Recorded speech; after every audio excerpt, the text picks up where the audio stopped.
And roll 'em. Howdy, good people. It has been quite some time since we've done a blog, so I It has been quite some time since we've done a blog, so I thought we would sit down and talk about some of the stuff that's going on.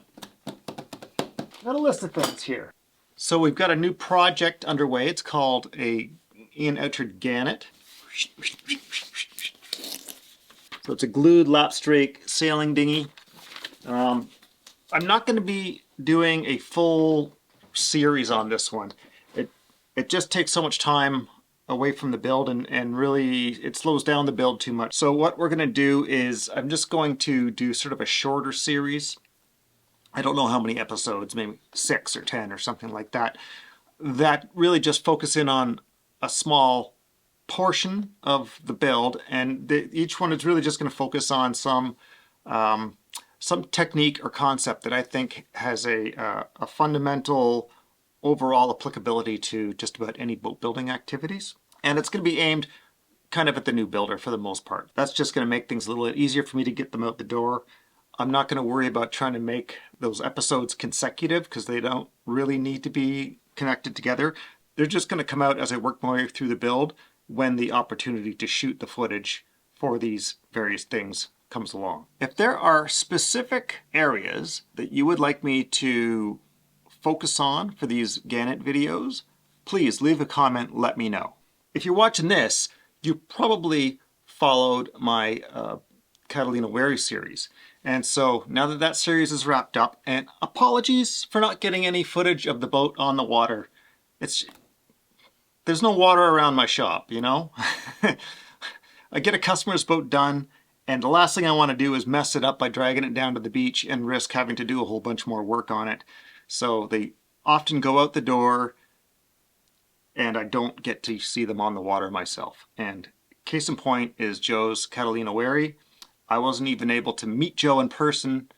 He just came up, got the boat from my driveway because I was out of town. And I was really hoping I would get footage of the boat in the water. Maybe down the road I'll be in LA. Maybe, possibly, could be. I'll get some footage eventually, but don't count on it. But to that end, the blue smock. Now, you might have noticed in that series of videos, I was wearing this blue smock, this blue fisherman smock, for all the intros and outros of the series.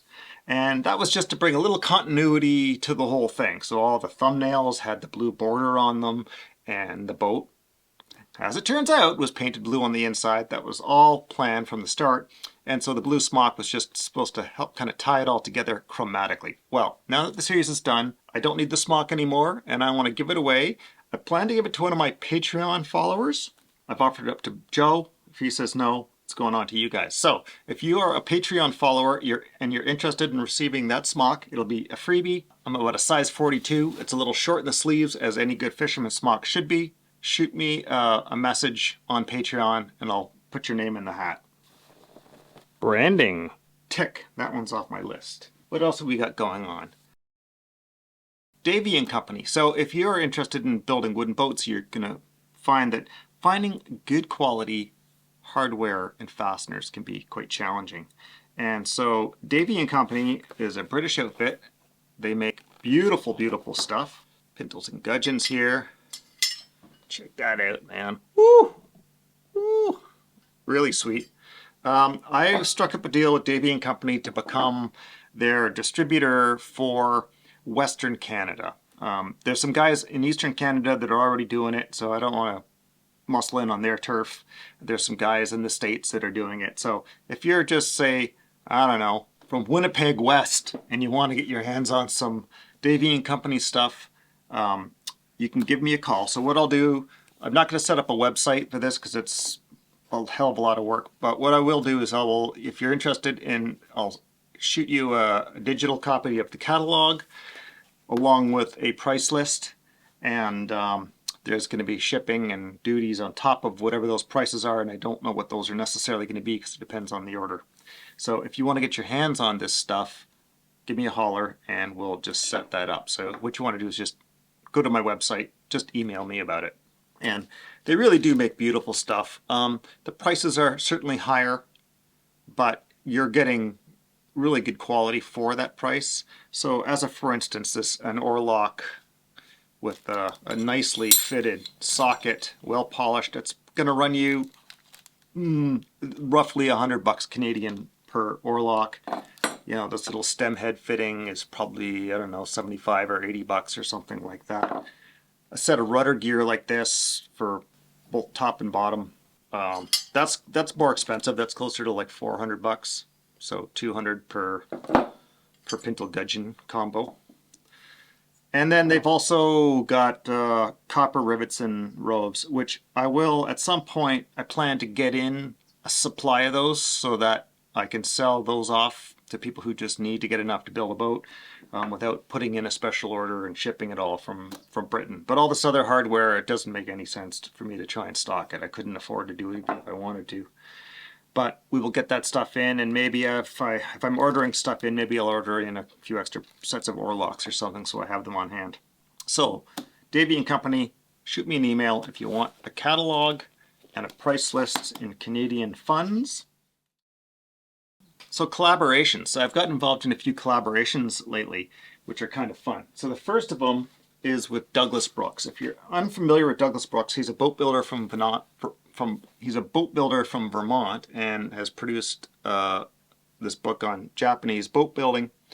He's got quite a few books on the subject, and he's really interesting in that he's unique in that he has gone to Japan and persuaded a bunch of old-time boat builders to take him under their wing to be an apprentice, at least for the duration of 1 or 2 boats.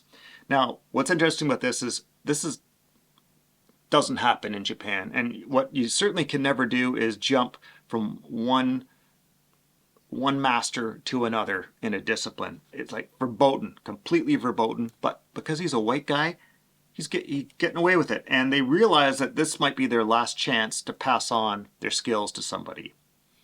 All of these guys have had no apprentices in their lifetime, and they're all in their like 70s and 80s. In some cases, they haven't built a boat for 20 or 30 years. So this is kind of their last kick at the can. And so Douglas has done them proud. He's been very humbly kept his mouth shut, learned what they had to offer, and is now in a position where he's starting to pass on those skills, both in America, running boat building programs, often through universities and things, and he's got plans to go back to Japan and set up some educational activities there around the subject of wooden boat building. Now, I have not worked with Douglas. I have not built a Japanese style boat to date, but it really interests me. Everything about it interests me. But what I have started doing is I started messing around with making nails. Now, you probably if you watch my blacksmithing video, one of the things I was doing was making these Japanese style boat nails. So that's just the ones, they use 2 different styles of boat nail. I got some big ones here that'll show those up better. Here's a big version of what I just showed you. So they're kind of like a cut nail, you know, with one end knocked over. So I've made a pile of them for my own use, just banging them out of rebar. Ideally, you want them galvanized, of course. And but there's a second style that looks like this, that has this mushroom head, this wide mushroom head. It still kicks off to one side only. And so Douglas, whom he very graciously loaned me some chisels in order for me to try and copy those. I still haven't finished my chisel project, but I'll get back to it. He asked me if I would be interested in making him some nails. And so he said he needed a bunch of this style, the mushroom-headed style. His blacksmith that he has making them now, or making regular nails now, doesn't want to do the mushroom ones. You can only get these things in Japan. Even in Japan, they're stupid expensive. And even in Japan, they're still handmade. So I took it on myself to try and figure out how to do it. And it took like 20 different tries. But there's the example that he wanted me to copy right there. And then so there's the one that I've managed to finally replicate. And my head's a little broad.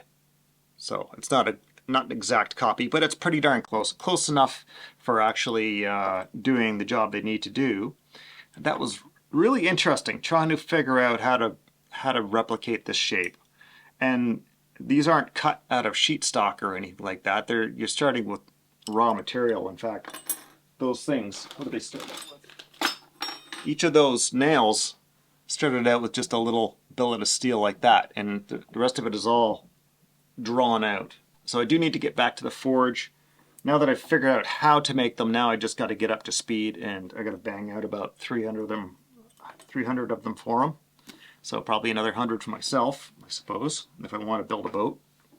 So that's fun. And the other collaboration I'm doing is with Jim Tolpin. So if you have never heard of Jim Tolpin, he's another author, and there's one of his books. He's got about 18 books to his name. A lot of them about doing, general carpentry, building kitchen cabinets and things like that. And more recently, he's gotten into the subject of geometry that found in furniture making, especially historic applications of geometry in furniture making. Well, Jim called me up a while back, and he asked me if I knew about a particular style of boat that's indigenous to Vancouver Island called a Taii boat. It's from the Campbell River region. In Campbell River, there is a fishing lodge called Painter's Lodge that was run by a shipwright. He would build all the boats for the lodge. And the boats they used were one specific type. They were a 15-foot long, a very typical British style stem dinghy. The shipwright, his name is Ned Painter. He was trained in Britain as far as I understand it, and so it stands to reason his stuff would look nominally the same as any British dinghy. But these boats are specialized to fishing in Campbell River in this specific salmon fishery where they're going for big-ass salmon. They're going for salmon over 30 pounds is called a Taii around these parts. And so they have a Taii club up there, which basically means once you've caught a Taii, you get to join the club. You got a little pin. And there's a pool in the Campbell River region where the Taís love to congregate. And so this particular pool has been designated as a preservation site such that you can only fish that spot with rowboats. This goes way back to the 1920s when Ned Painter set up shop there. Now what's kind of cool about Ned is apparently he built many boats over the winter, or he would prefab them over the winter. He'd prefab like 20 or 30 boats or something like that. And then as he got close to spring, he would hire a couple of guys to help him to put them all together. So then they would assemble all these boats, they'd plank them up, and then they'd have fresh boats for the fishing season. And when that season was over, as the story goes, he would load up all the boats that are now used, stick them on a truck and start driving across the country, selling off the boats until he ran out of boats, and then he would come back. That story's a little bit apocryphal because the numbers of boats that people claim that he built seem a bit insane compared to the number of times I've come across one of these boats in the wild, which is almost none. I would think I'd see more of them around, and they're kind of distinctive in a way. So he's been building rowboats specifically to fish this one pool, and they're kind of cool. And what's interesting about the boats is they got a very low slung shear, and that's because you're pulling fish that are like 30 to 70 pounds over the rail into this little rowboat. So that shear's got to be low so you don't tip the whole boat over trying to get them in. So anyway, Jim was interested in this style of boat, asked me if I knew anything about them. And it just so happens I did a restoration on one of these a decade ago or something. And while I had it torn apart, I took the lines off it. Jim was really happy to hear that. He wants to do an article. Wants to probably build a scale model as well. I'd love to build a real boat. Get to that in a moment. But anyway, Jim and I, we went up to Campbell River, and there's a couple of original Taii boats in museums. We went and checked those out, and we were able to take a pile of measurements for scantlings, parts, and stuff like that, which is something I didn't do when I had the boat in restoration in my shop. Partially because the one I had in my shop, a lot of stuff had been replaced over the years. I don't know how old it was. I think it was one of the originals made in the 20s. But thwarts had been replaced and the transom had been messed around with and the shear strake was different and all that sort of stuff. So we wanted to try and get some more authentic details. So we went out there, looked at one of the original boats. It was in beautiful shape, and took a pile of measurements off of that. So that was a fun trip. So while we were up there, we stopped in. We met Mark of Hillmark Boats. We're at the Hillmark Boat Shop, Hillmark Boats. And Mark, what's your last name, Mark? Mark Jacobson. Mark Jacobson. with Mark Jacobson at Hillmark Boats. So it was really nice meeting Mark. He very graciously gave Jim and I copies of the patterns that he took off one of the boats up there. So between my lines, the patterns that Mark gave us, and a bunch of measurements that Jim and I took off a boat in the museum, Jim came back to my shop and we spent a couple days together lofting that boat out. So if you watched my how to loft a stem rabbit, that was from doing that lofting. So I still need to do some more work. I'm going to drop a set of plans to make those available on my website. Cool boat. So I would love to build one. Jim at best could maybe float the money to pay for materials, so I would have to cover the construction on my end. I don't know if I can justify doing a spec boat at the moment. So if somebody is really interested in one of these boats and would like to be a customer for one, by all means give me a call. I don't know what the price tag's going to be. I'll throw a number out there that might not be realistic, but maybe it's like 18 to 21 grand, roughly.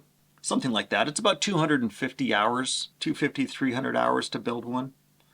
And then the cost of materials. So that's what we're into for paying for it. So ideally I'd love to build one, and it'd be nice to build one and make a video series about building one. So more likely what I'd like to do is build two. Build one, maybe just for a customer to get a feel for building that, and then once I've got one under my belt and I got a better idea as to what to talk about, then do a video series going through the process. So that would be really neat. Of little interest to anybody but someone who might be joining me on Patreon, Apple is bumping up their fees for anybody who uses the Patreon app, which means that you're going to, if you sign up to my Patreon page through the app, Apple screws me for like 30% of the fee, which hurts. Now, I don't want to raise the fees on my Patreon page to compensate for this. I'm just going to leave it alone. So all I'm going to say is, if you're going to follow me on Patreon, just sign up online. You can still use the app, but if you sign up online, I get the full fee minus what Patreon itself charges me to use their platform, and it leaves Apple out of it. It's just if you use the app that you click through and sign on through the mobile app, that's when they take their meaty cut. Okay, so let's get that out of the way. Anything else to talk about? The election results? No, we're not going to go there. We can't go there. Anywho, I think that's about it. Anything else on my list? There is not. There is not. Remember, if you like these videos and you'd like to support this channel, please consider joining me on Patreon. Find links in the corner, down in the description. See you later, folks. Oh yeah. Plumb worn out that hat, so I think we're going to be switching to my new one.